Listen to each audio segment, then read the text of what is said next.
Assalamualaikum warahmatullahi Assalamualaikum wabarakatuh. warahmatullahi Warahmatullahi wabarakatuh. wabarakatuh. Kami dari kelompok 4 akan mempresentasikan materi tentang sistem politik pintu terbuka. Perkenalkan, nama saya Rifki Faisal Lutfi. Dan saya Sulis Faridah Mutiara. Nama saya Muhammad Dikit. Langsung saja ke materi. Jadi pengertian politik pintu terbuka mengacu pada pelaksanaan politik kolonial liberal di Indonesia, di mana di golongan liberal Belanda berpendapat bahwa kegiatan ekonomi di Indonesia harus diganti oleh pihak swasta, sementara pemerintah cukup berperan mengawasi saja.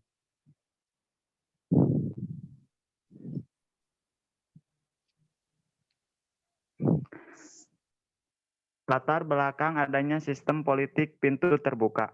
Yang pertama, pelaksanaan sistem tanam paksa telah menimbulkan penderitaan rakyat pribumi. Yang kedua, berkembangnya paham liberalisme sebagai akibat dari revolusi Perancis dan revolusi industri. Yang ketiga, kemenangan Partai Liberal dalam Parlemen Belanda yang mendesak pemerintah Belanda menerapkan sistem ekonomi liberal di negara jajahnya, yaitu Indonesia. Yang keempat, adanya Traktat Sumatera pada tahun 1871 yang memberikan kebebasan dari Belanda untuk meluaskan wilayahnya ke Aceh. Landasan sistem politik pintu terbuka. Yang pertama, peraturan tentang pembendaharaan negara Hindia Belanda pada tahun 1867.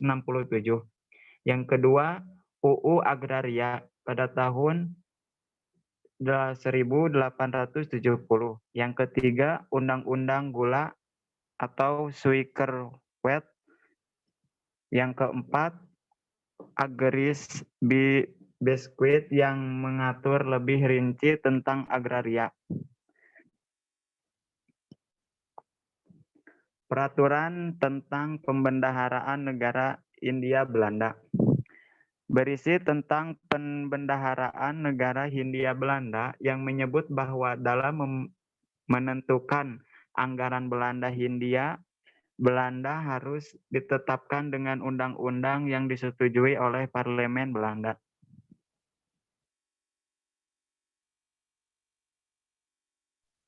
UU Agraria adalah yang pertama adalah tanah Indonesia dibedakan menjadi dua bagian, yaitu tanah rakyat dan tanah pemerintah. Dua, tanah rakyat dibedakan atas tanah milik yang sifatnya bebas dan tanah untuk keperluan pemerintah yang sifatnya bebas.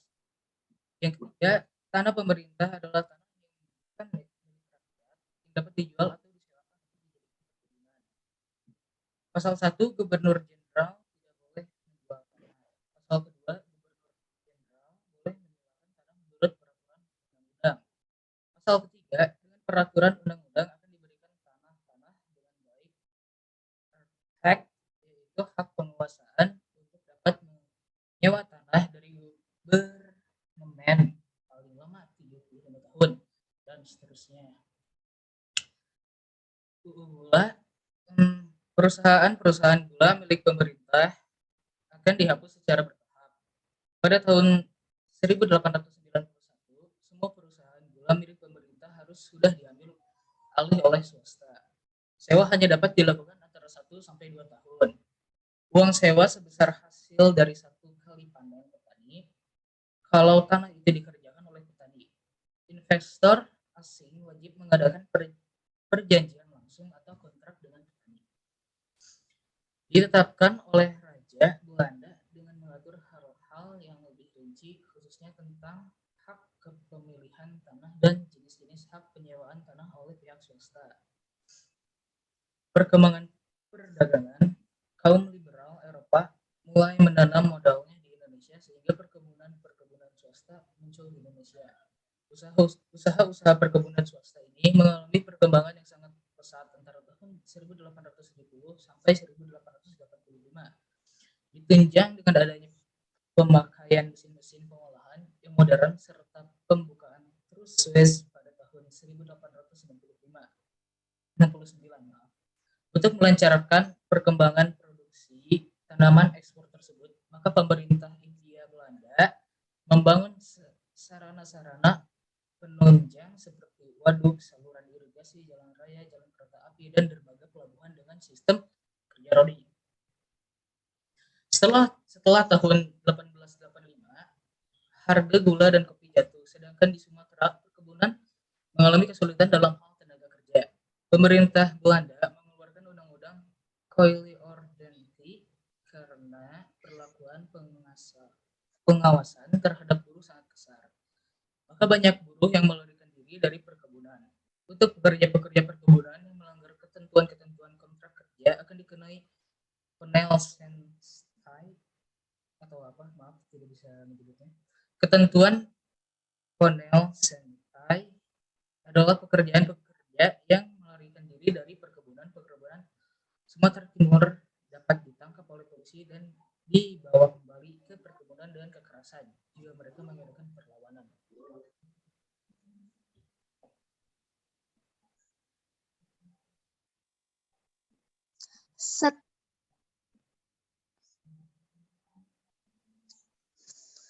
Dampak dari politik pintu terbuka bagi Belanda. 1. Memberikan keuntungan yang sangat besar kepada kaum swasta Belanda dan pemerintah kolonial Belanda. 2.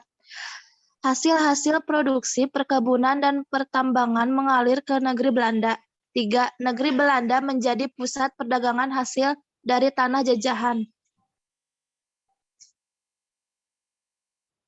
Dampak dari politik pintu terbuka bagi Indonesia. 1. Kemerosotan tingkat kesejahteraan penduduk. Adanya krisis perkebunan, menurunnya usaha kerajinan rakyat karena kalah konsumsi bahan makanan sementara pertumbuhan penduduk di Jawa pesat. Menurunnya usaha kerajinan rakyat karena kalah bersaing dengan barang impor dari Eropa. Pengangkutan dengan gerobak menurun penghasilannya karena adanya pengangkutan dengan kereta api. Rakyat menderita karena masih menerapkan kerja rodi. Berikut ini beberapa perkebunan asing yang muncul. 1. Perkebunan tembakau di Deli, Sumatera Utara. 2. Perkebunan tebu di Jawa Tengah dan di Jawa Timur. 3. Perkebunan kina di Jawa Barat. 4. Perkebunan karet di Sumatera Timur. Perkebunan kelapa sawit di Sumatera Utara. Dan terakhir perkebunan teh di Jawa Barat dan Sumatera Utara.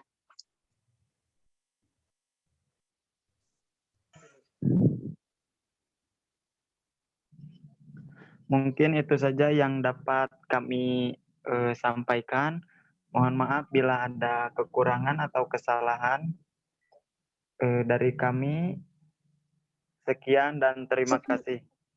Wassalamualaikum Assalamualaikum warahmatullahi wabarakatuh.